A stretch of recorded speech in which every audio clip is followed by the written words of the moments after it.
Well, welcome tonight. Whatever I've lived through in my life is going to pale in comparison what Jim is going to talk about tonight. But let me tell you more about Jimmy Treybig.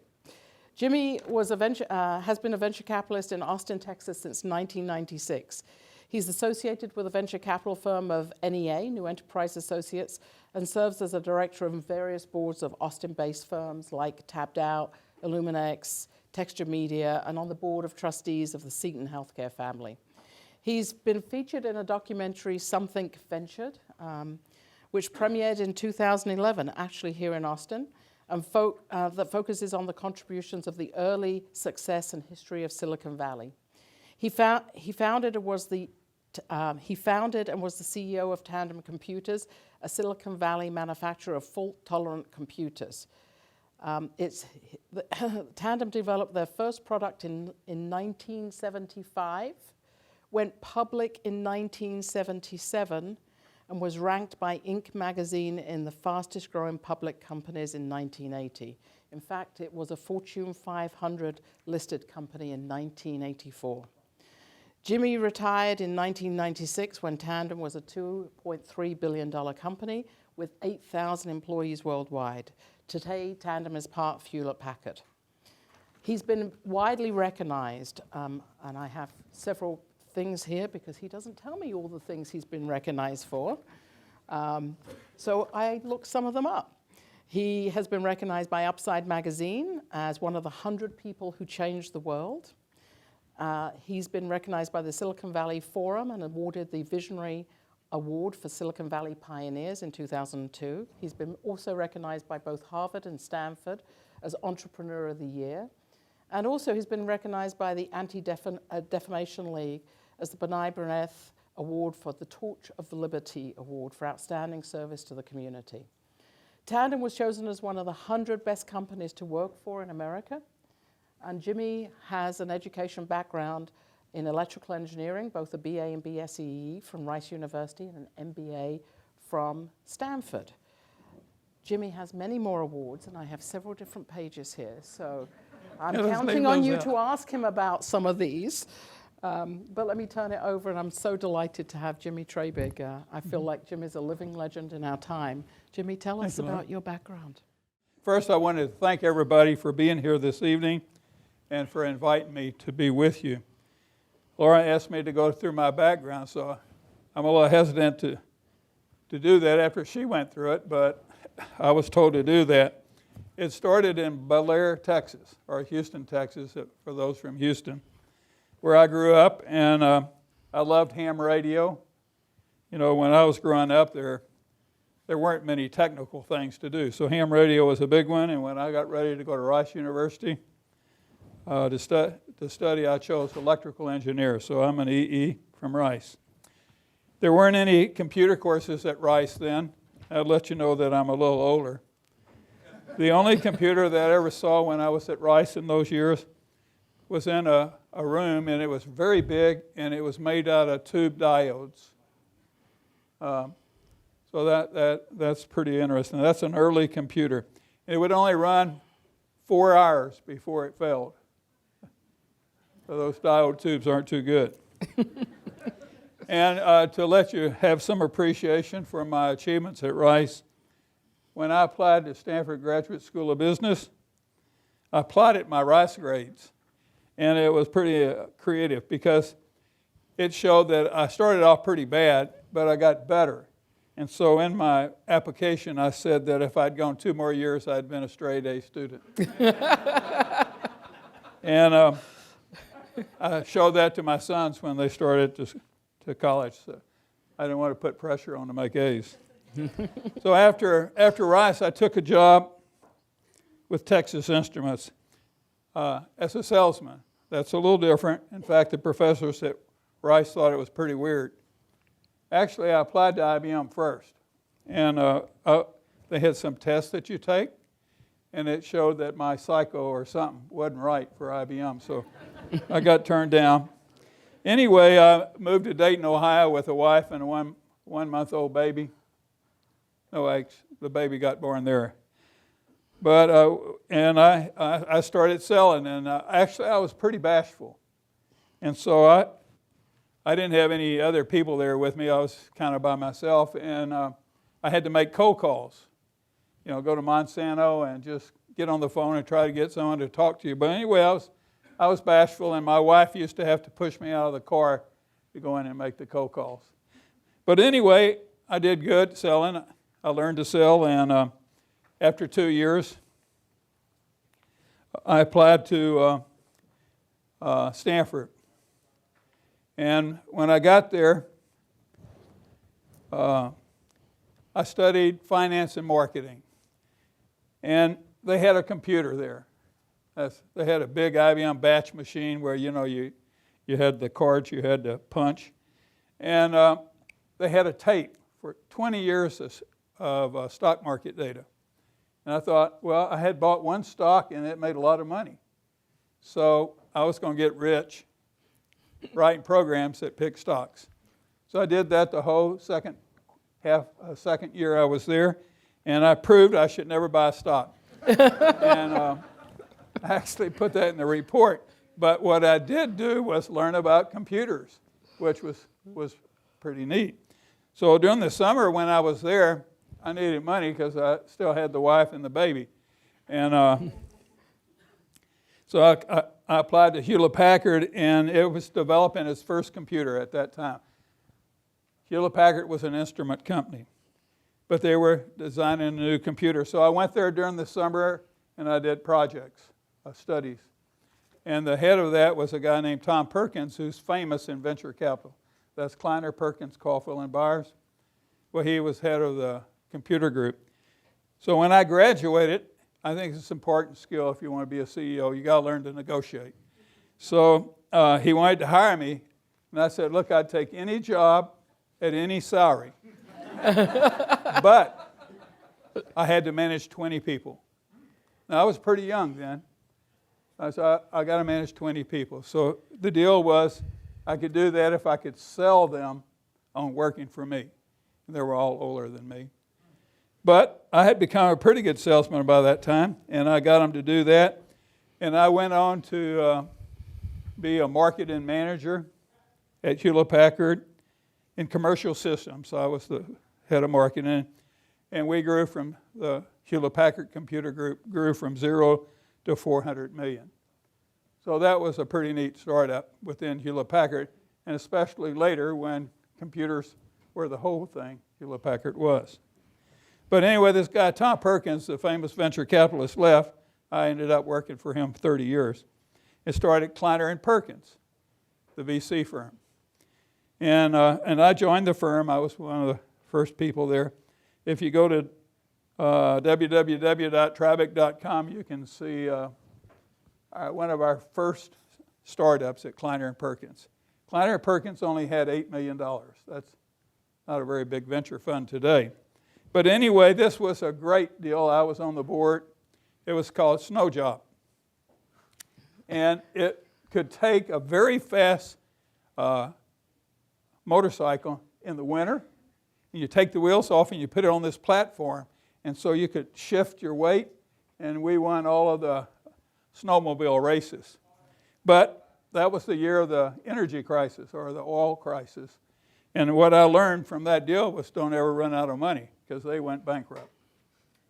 But anyway, after 2 years there, I founded Tandem. And we grew to be big, as you heard. Tandem was an interesting startup at that time because all the startups were like done by a PhD in electrical engineering or something. And our company was founded by listening to the market. When I was the marketing manager, I could see that ATMs was going to be a big thing. But the problem with ATMs was that if you put them all around Phoenix at night when someone went out, because they weren't connected online to the computers, you could rip off one for $10,000, a second for $10,000, another for $10,000, all of them for $10,000. So in market after market, I could see, and we were doing turnkeys to provide online transaction processing. But online transaction processing needed something that couldn't fail. It also needed something so that when it failed or there was a problem in some part, it couldn't change or ruin the data. That's called data integrity.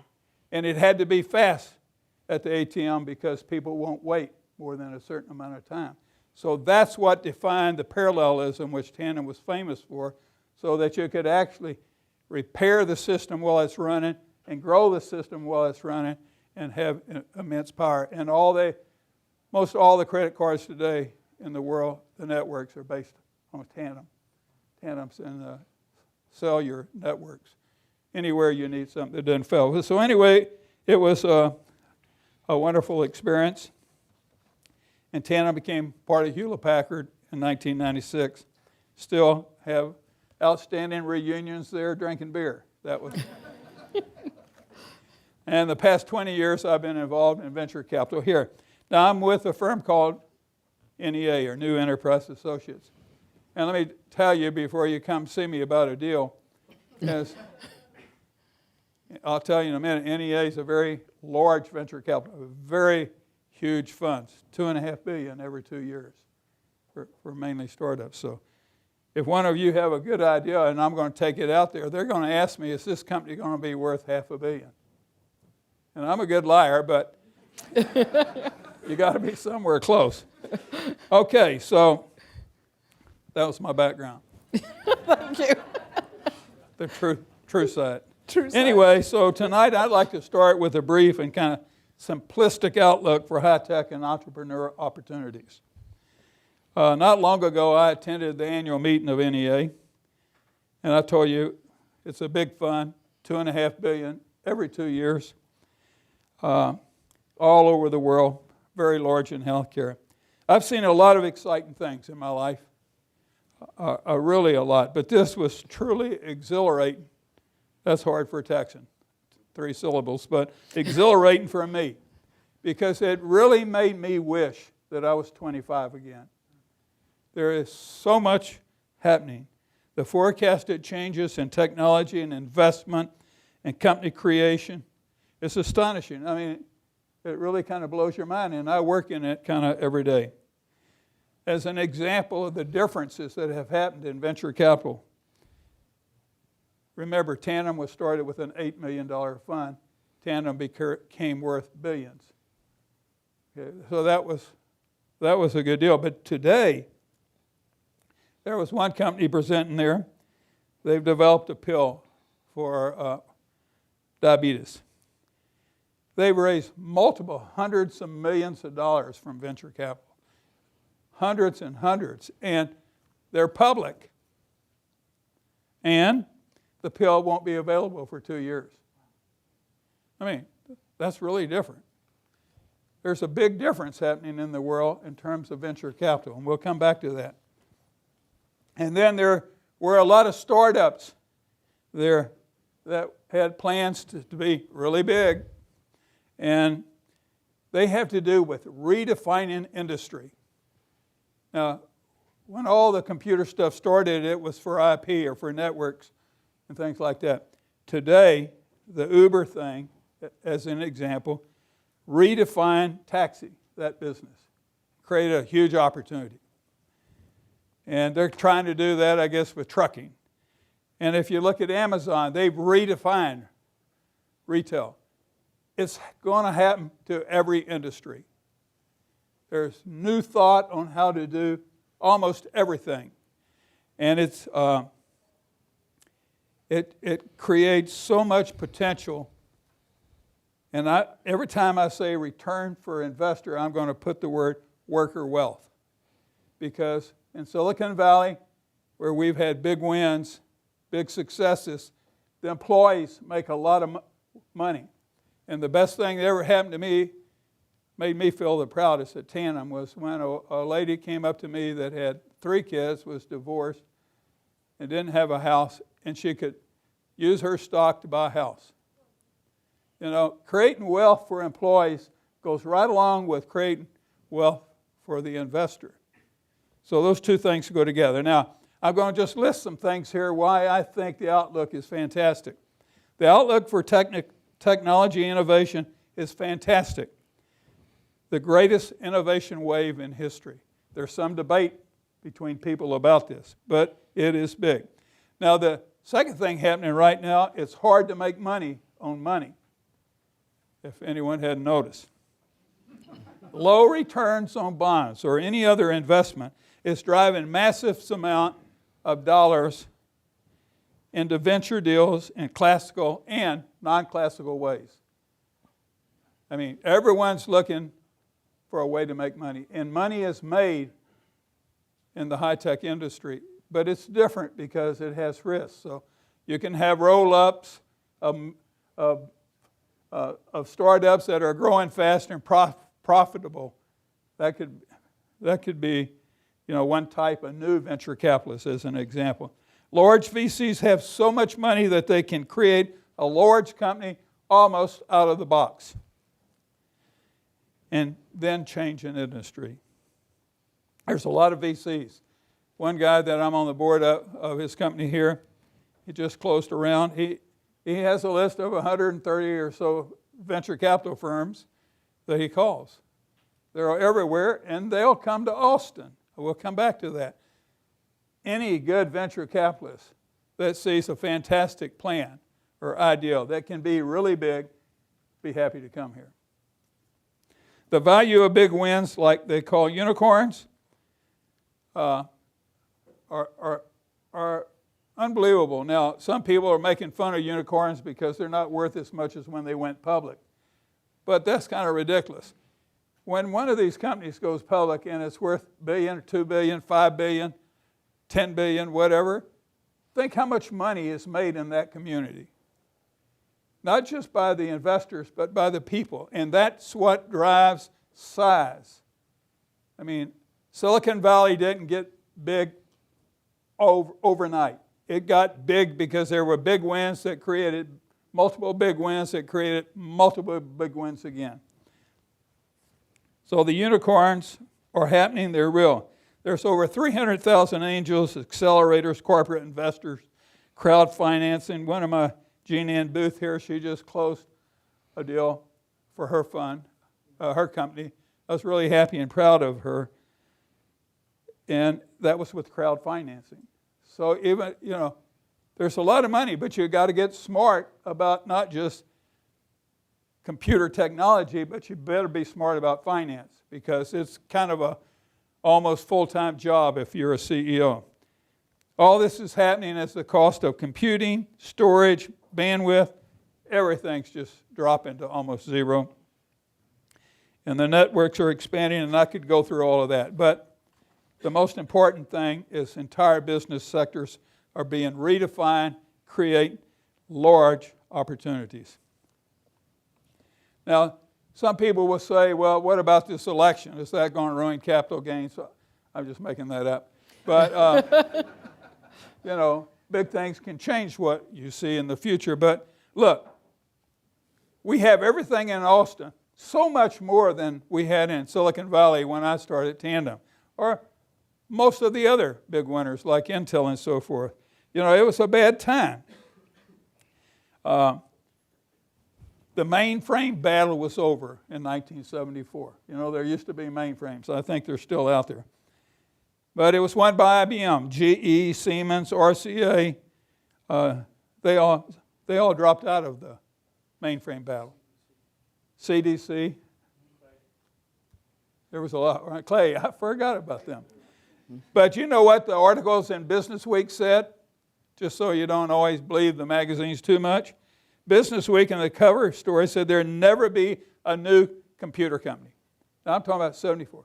Never be a new computer company. And IBM is so big, the European Union studied them and said nobody, even if everyone came together, could win against them. And in the midst of that, all of Silicon Valley happened. So we have that potential in Austin. But we have to change. There's things we got to do better if we want to benefit not just the investors, but all the employees, all the people in this town. So I want to share a few thoughts based on my exposure to a large number of business plans. I look at a business plan every day. you know, I'm a little bit retired, but I love listening to what people have worked on for a whole year and that they're excited about. But there's a lot of problems with the business plans in Austin. You know, you read that we have all these startups, but we don't have big wins. We don't have the dollars other places have. We don't have the potential that we should. So I'm going to suggest to you a new framework for how to do a business plan. There'll be some people who might criticize this. It's kind of hard to even be sure I do it very well. But it's based on my own experiences at Tandem and on working with the startups. And it starts with kind of the theme for the night for me. And this guy, Tom Perkins, again, I mentioned him. He said, to read the business plan from the back. Now listen to that. Read the business plan from the back. He said, if it doesn't read right, don't look at the front, because that'll just be temptation. Now think about it. Look at the back. I'm going to say it. Look at the back first. Now think about it. Now try to imagine this. I sit every day and I listen to several people, very excited, talking about this idea they have, but they're only looking at it for a year. You know, the whole thing, the window of the plan is a year. So I'm sitting there, and they're wanting me to invest. Well, what do I need to know if I am going to invest? Is this company going to make money? Are they ever going to get my money back? How long will it be? You know, but they never mention that. In fact, a lot of people never even think about it. So as someone is talking to me, I'm trying to, in my mind, paint a picture of what's going to happen to this company over the next 7 years. If it goes public, what would it be worth? Huh? Does that make sense to anybody? Good. I got to imagine what the liquidity event will be and what the multiple is on, say, revenue. Now, here's an important thing. It's easy to put money in a deal, but I tell you, you can look at my tax returns. It's really hard to get it out. Now think about that sometime. You're sitting talking to me and you probably don't even know that, or many people don't. And that's because the business plans are too short. They're not longer. So here's what the business plan has to support. It's for sure what I would say. And Tessa here, who has a new company, that's what she's saying. I have this great idea. It is so exciting, it's going to change the world. We have a plan to be a $50 million company in 5 years. We know how to do it. We have a terrific team, and we're ready to go. Okay? That's what I want to hear. So the business plan, you can't think of a company now as just a business plan or something. You have to think of, there's a start, there's a great idea, there's a plan, there's where you're going to get the money, there's the management people, and then there's the results. And so I'm going to tell you today that a business plan, you should think of all that together in a package, and the wrapping is the last page, $50 million. See, now if you want to sell someone on investing, you got to stand there and look at them in the face and say, I'm going to do $20 million. I promise. You can count on me. Because I'm sitting there thinking I'm going to go bankrupt.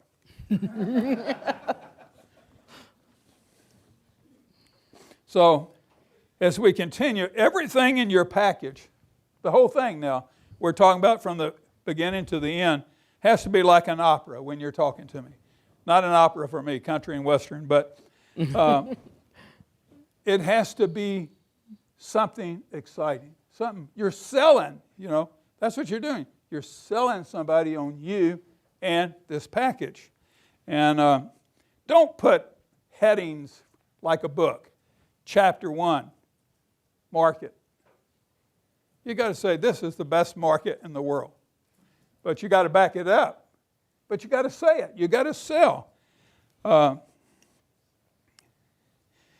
it's important to remember as you're presenting your business plan, you're not just presenting the plan. You're being interviewed like a job interview. And so if you don't have enthusiasm and drive and belief and confidence, then neither will the person listening to you. So your business plan has to deal with competitors and patents and those kind of things. But it also has to have the layout of a plan from when I give you the money to when you give it back. Let me give you an idea. Intelligent thought. This year we're going to sign 14 end users. And we're going to be working on these 3 channels. And next year we're going to have 20 end users, but we're going to have 3 channels generating 60. And then next year this is going to happen. And then we have this new product. And you're painting this picture, all of a sudden it's 50 million. Now no one thinks it's for sure, but at least they can see you think about it. You just don't take your million and do this year and then see what's going to happen. At Tandem, when I started it, I was kind of young. I'd managed for a little bit. But everybody working for me had more experience. They earned more money. They were more capable. You know, to build a $50 million company, you need some very good people. And so a lot of people come around and they don't say what they're going to do. It's only for 1 year, and it's just one person that has capabilities. You know, like a top person. So you got to have it. And when you start a company, your business plan has to do with liquidity value. This is one of the most important things. Are you starting a company that is going to have a high multiple when you do get liquid? In other words, if you're doing $5 million in revenue, will the company sell for $5 million? I mean, you have a one-time multiple, or will it be something that has a 100-time multiple? So then it's worth whatever that multiplied out to be. You know, that's a very important thing. People don't think about it when they start a company. A lot of companies don't have high multiples. It's like your company being much bigger. I'm just bragging a little on Tandem. Our plan was 7, 25, 50, 100, 200. Taught at Stanford University, and that's what we did. And we went public like you heard. So making your plan, being dedicated to your plan. I wrote an article just recently in I forget the name of the book, about how developing the philosophy of making your numbers. Don't go back and just think money is easy to get. You can get it. That's deluding all the workers and the investors.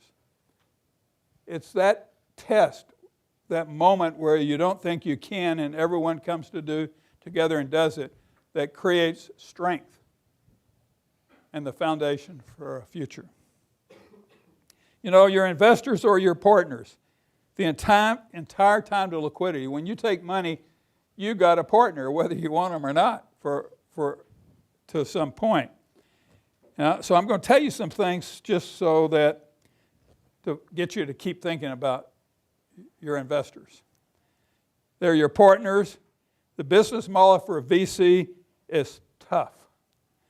When you're selling to a VC, you got to look inside them, understand them, know why they're investing. They look at 200 deals. They invest in 10, and all 10, yay, they look exciting. But you go into the Hall of Fame if one of them is a big winner. Now that's what that guy or gal you're talking to faces when they're talking to you. 9 out of 10 of their deals aren't going to be good. And here's the better thing. It's like playing poker, my son said. Your best investment's the one that does great. Your second best investment is the one that goes bankrupt real quick. And you get out of the game. The worst deal is the company that just stays around. And they always want you to love them. And they want you to give them money. And they want you to pay attention. And you're never even going to get $1 back. I mean, think about that. That's real love. Here's the important thing. Most VC firms are unsuccessful. Now, there's a large number of kinds of investors. I'm telling you this because when you get to raise money, get ready. I think you have to think about your company. Like, if you're not going to be a big company and you're not raising much money, then you don't go to NEA. So you have to look through all the VCs and understand are the types of investors so that you can find one that fits you. Now, one thing I had intended maybe to give this presentation on was the fact that I don't go to Silicon Valley to raise money necessarily now. There are so many things there, the guys there focus there. But most of the money coming from places like New York or Boston or Chicago for Austin. And so I went around to find out where all the money was coming from, and I'm pretty sure that's pretty right.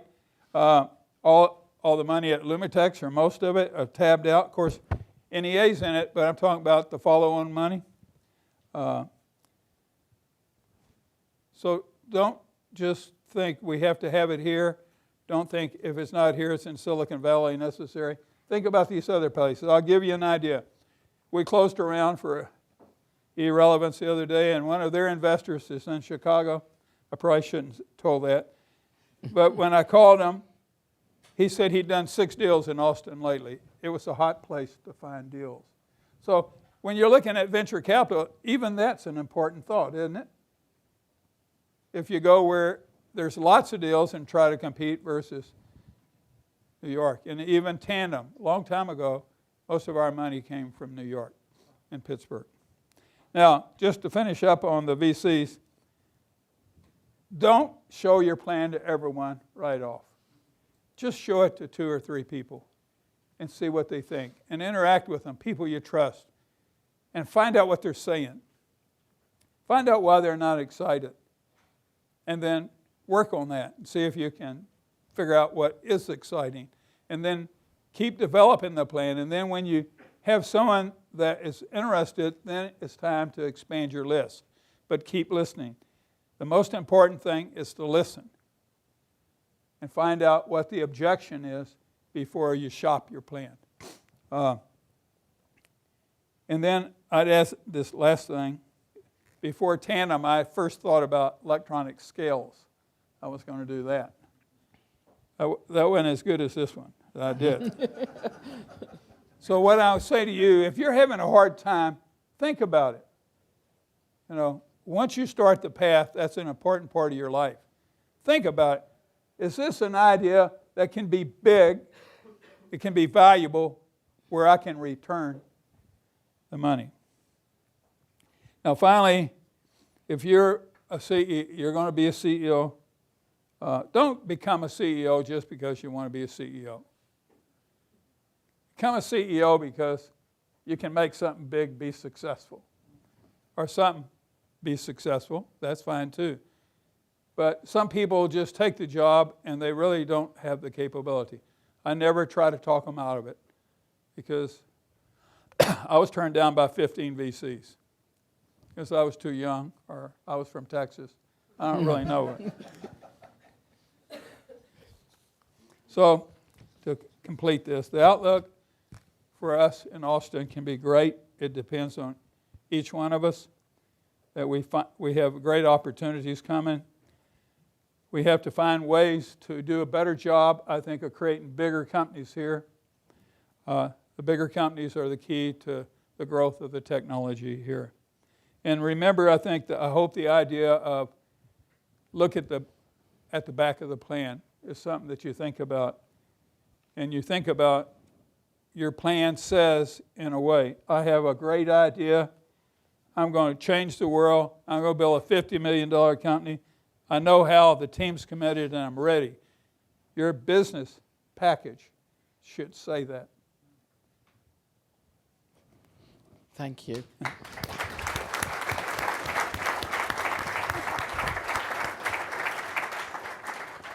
Well, I have 1,001 questions, but given the content of what Jim has just said, can I ask those of you who have questions to please go up to the mic so that we can get through them as quickly as possible? So please stack up at the mic. Jimmy, of all the things you see in Austin today, is there one particular thing that's exciting to you in terms of people, product, areas? Well, I think my answer would be different maybe than the way the question is, because I couldn't answer that in a general sense. Because I don't have a staff, I don't have assistant, I just have me. I think So I'm very excited. I'm excited about Tissa's company. Tissa, raise your hand. Yeah, it's going to be great. We are going to be 100 million, right? Yeah, that's the plan. 5 years. And I'm excited about a drone company being done by Jeff DeCoe. Yep. Those just happen to be 2 that I'm working on. There are a lot of exciting things in Austin. And so I would say that I like the enthusiasm. I mean, no one ever comes to me that isn't enthused. So when they come to you and they're excited and you're looking from the back of the business plan No, we don't do forward- that. No? No, we should. We should? They, Okay. no, sometimes we more. do. Well, when someone comes to me, if they have a 1-year kind of plan, Right. see, I don't think you should ever have 1 year on the marketing. Okay. You should say what you're doing this year to set up for next year, to set up for the next year. And you should always have your development plan going out at least the essence of it. Mm-hmm. And you should have some people that are committed to join you if you get your money and so forth. And so sometimes, I'll talk to people, and then I won't see them again. And then some I do. And like the 2 I mentioned, we're excited. We did everything, didn't we, Tissa? I talked about, like, we tried it on some people. People weren't buying it really. They were excited about the technology and her capability, but not the liquidity. Mm-hmm. And so we kind of changed that. She changed that around, and we really have, I think, a very exciting plan now to get very large. So you have to find someone that wants to work with you. Right. And even if they want to, often the idea is a small one. Mm-hmm. And so if it's a small idea, I don't try to talk them out of it. Okay. So I wouldn't try to go to the back.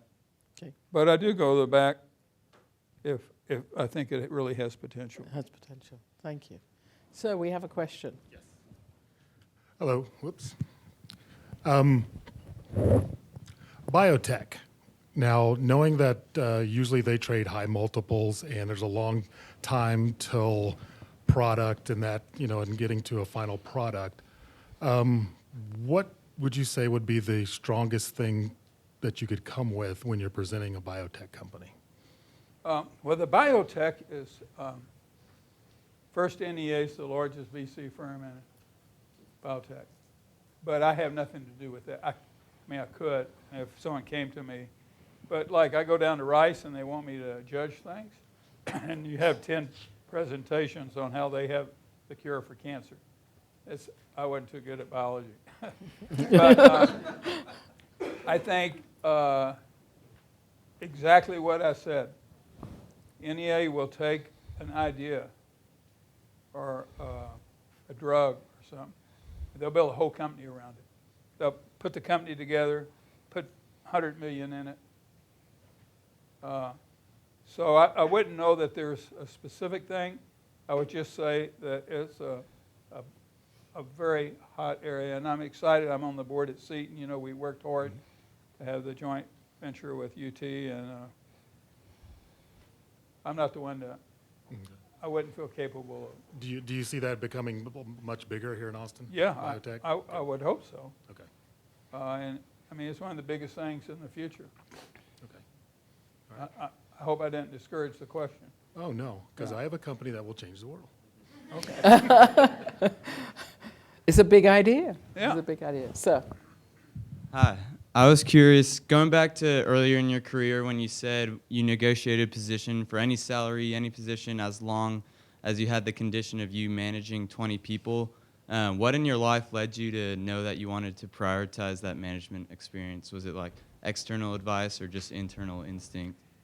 Well, I can't really say, and so I have to kind of laugh when I tell you what I'm going to tell you, but it's in the press somewhere back there. And so my goals were, and I think goals are important, to get rich and then go dig ruins in Mexico so my Spanish would be better, and then run for governor of Texas. That was the truth. So somehow, I knew management was going to be critical. And I think it's especially important for young people. You know, trade any amount of money off for a management job, because if you want to start a company or do something like we're talking about here, you got to know how to manage people. And I didn't cover this, but a big part, if you study Tandem, was Tandem's a leader in people thought.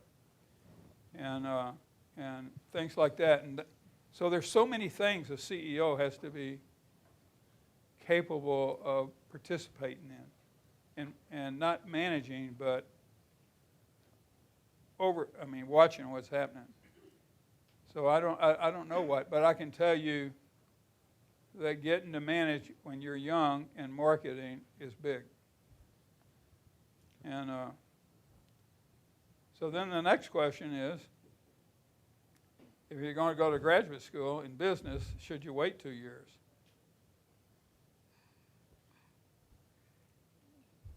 And the answer is no. Go to business school and then get a job managing.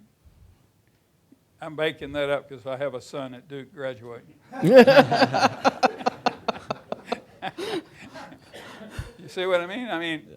You can't do a company if you hadn't managed people. You got to learn to hire people, motivate people, understand people, all those things. People things are big. I mean, that's important. Maybe the most important thing that my career was based on. Thank you.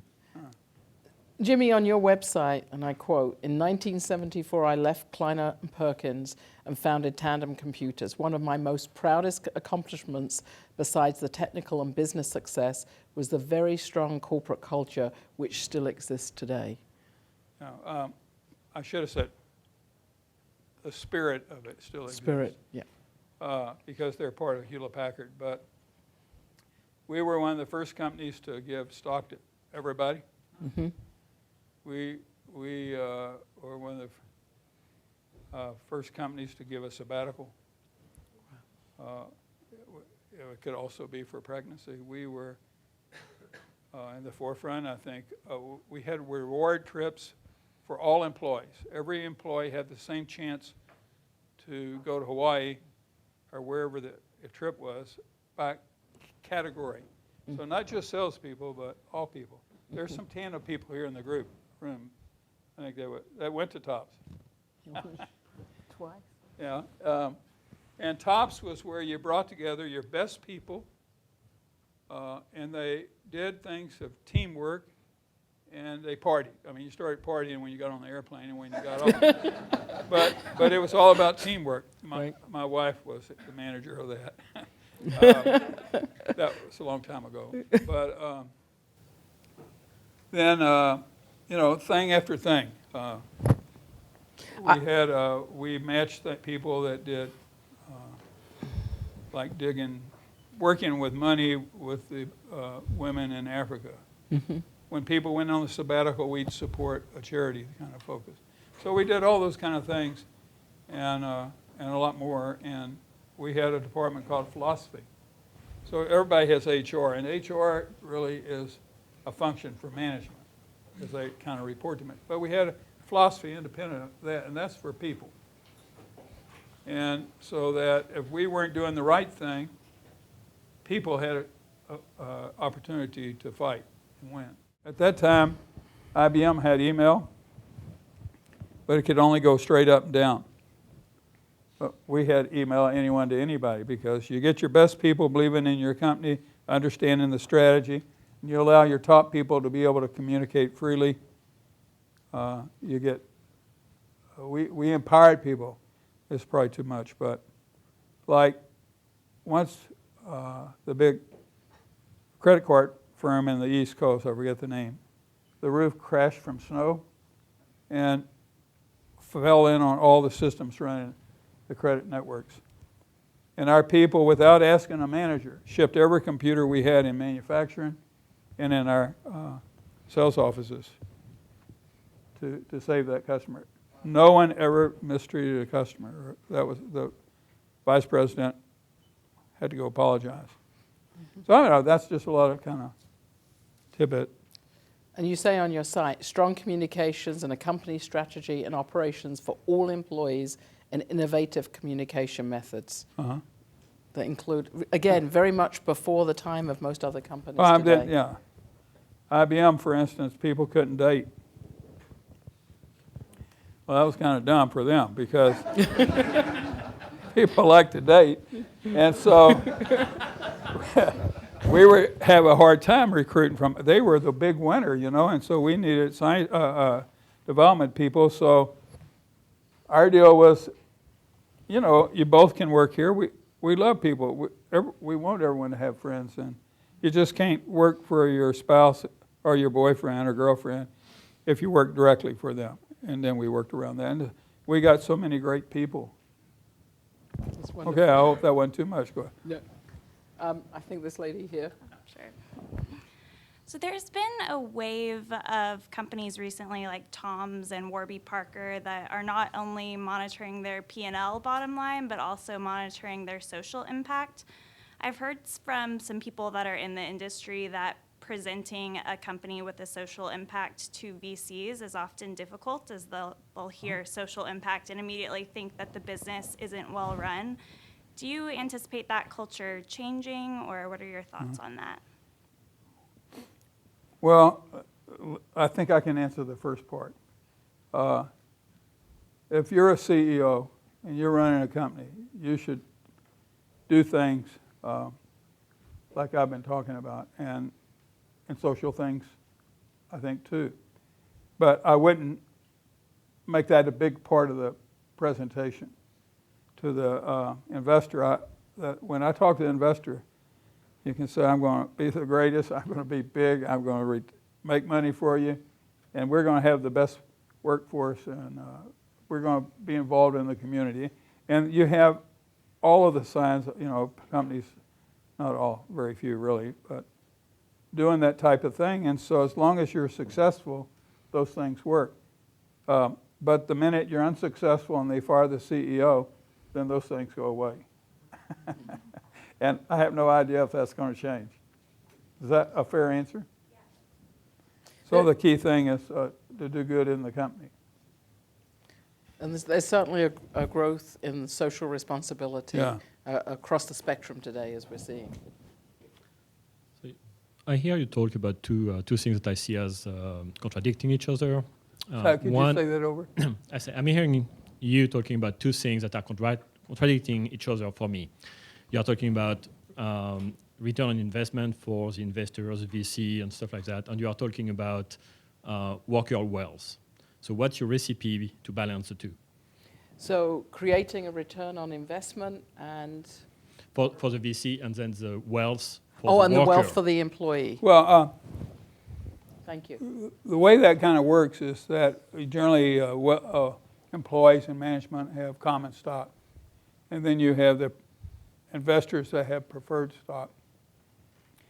And so when a company goes, has a liquidity event, the way that money rolls out is defined by the investment documents. So I worked hard to have employee wealth, and I was supported by the board. But employee wealth starts with the success of the company. If you don't have a successful company, if you can't pay back the investors, you won't be creating employee wealth more than the salaries. And you should. I mean, people should get paid for what they're worth.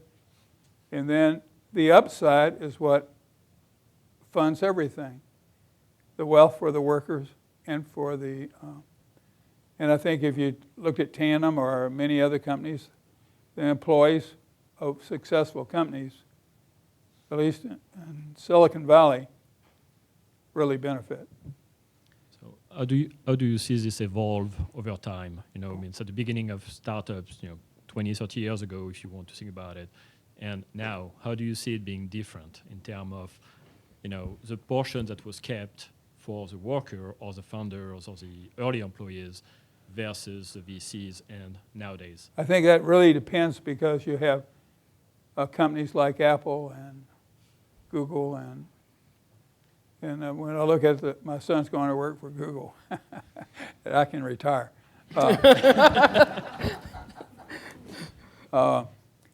Those kind of companies are real different than probably the average. I would say that many of the things Tandem did were adopted in Silicon Valley. They actually started with Hewlett Packard, a lot of them. And I don't know if it's more or less today. Any company I'm with, and I'm on the board, I'm aggressive with the management that they should have that. But I don't know about the others. There are some VCs that are not very positive on that.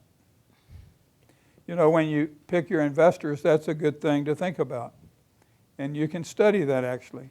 You can talk to the CEOs of the companies that they're in, where they're invested, and see if they're supportive of employee wealth. And you should actually do checks on the VC firms. And you can ask those kind of questions. It's all in the investors you get. Thank you. Thank you. So, One of the classes I'm currently taking is a class called Creative Problem Solving. And a big focus in that class is studying creative, successful people or societies and different habits or routines that help them achieve what they did. And so I'm curious, are there any habits or routines that you have had throughout your career, or maybe some of your partners that have helped them in their careers also? So I can answer that two ways. When my sons I have 5 kids, not just sons, but my latest family has 2 sons, and they're young and they're in college now. But when they were in the 7th grade, they got their own copy of Scientific American of 2 other kind of technical ones, People magazine and The Economist. Because to be successful, you have to be, I think, creative, you have to get excited about what you read. And I do it every month with Scientific American. And so I think that helped. And my boys now, they get mad if they don't get those. Now, why people? Because you got to understand people and be able to talk to people. And so it gets across the concept. It's not enough to be technical. You got to like people. And then economists, they only had to read the first page, the summary. How many people read Economist? Yeah. You can understand what's happening in the world. You can have a conversation. So for me, I think it was a ham radio. Because when I was young, I started building antennas and talking to people around the world, and it was so exciting. Because, there wasn't TV around the world then. And so I think that helped me be creative. I don't know. So like staying connected, you mean with what's going on in the world, is that the point that helped you? Staying connected with what's going on in the industry or things of that sort? Say that again? By that, do you mean by reading The Economist, for example, like staying connected with what's going on in the industry, or is that everything. They have you? industry, they have technology, they have business, they have government, So I think when you're young, if you start I think everyone should read Economist. But if you get your children to read it, then they'll be interested in that when they grow up. And technology is all over the world today. I don't know. Does that make any sense? Yeah, thank you. and our last question for the evening. Good evening, Jimmy. It's good to see you again. One of the accolades that won't be in any press things is that you are a good, great, and loyal friend, and I'm grateful to have known you for 10 years. During that time, you're also an excellent mentor, and one of the things you always told me, and you've kind of skirted around it, is about how important execution is on any plan, no matter what it is. Can you elaborate a little bit more on that? Because you've given me a lot of wisdom on that over the years. Well, I obviously think execution is critical, because I think if you have a plan, you should make it. And so I told you at Tandem was 7, 25, 50, 100, 200. That was the plan. And I used to tell them how in Texas, you know, when we were having the war with Mexico, and at San Jacinto, you cross the bridge and burn the bridge down. There's no way back, and you got to make your plan, because it has a big impact. It impacts the amount of cash needed to have wealth for the employees. I mean, it dilutes everything. When you didn't really need to do that, you just didn't perform, and it affects the mentality of people. Because once you learn not to make the plan, it happens again. So you need to always make your plan. I believe in that, and so I may be creative, but I had good CFO, and we had all the management reviews and all that stuff. But you got to balance that with the other. I don't know if that's the answer. No, but, you always used to say it's more important to execute than it is to have a great idea. yeah, I mean, once you have your idea, that's the deal. Now get going. You know? The only reason I just want to say that, Please. you probably think that I pushed too hard for it being successful, but everyone's life's important. And if someone works somewhere 10 years and they didn't get something extra for their life, and it's only because, if the plan was good, that you didn't execute. I think I actually could go on for another hour or so, but to respect Jimmy's time, Jimmy, this has been fabulous, more than I can actually describe. But you know what? I think the rest of you should join me in not just thanking Jimmy, but letting him get to that third goal. You remember? The first one was to make wealth. The second one was to go dig in Mexico and refine his Spanish. And the third one was be governor of Texas, our next governor. Yeah.